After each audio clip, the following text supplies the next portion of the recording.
Hi, I'm Tom and I'm a terminologist at the Language Technologies Unit at Bangor University. There are 7 of us terminologists in the team, working mostly with developing Welsh terminology for education. I work on Terminologist addysg, which is the major terminology dictionary for schools in Wales.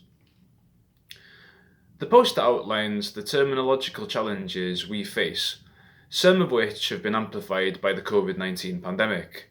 Problems shared with facilitators and providers of education in the bilingual Welsh education sector.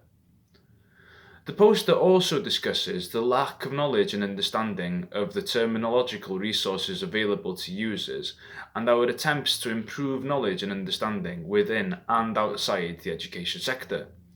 These include the cooperation between the Language Technologies Unit and the School of Education at Bangor University to train trainee teachers to use our resources, inspire them to make the most of our technological advances, and to be ambassadors in education for those resources.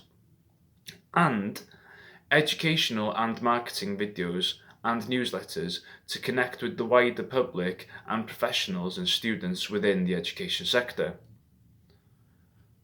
The poster will then discuss how the reception to our efforts could affect future language policy within Wales and the wider international community. The poster should be of interest to other terminologists, providers or facilitators of education, and all involved with the education sector in bilingual societies, especially those in a minoritised language situation.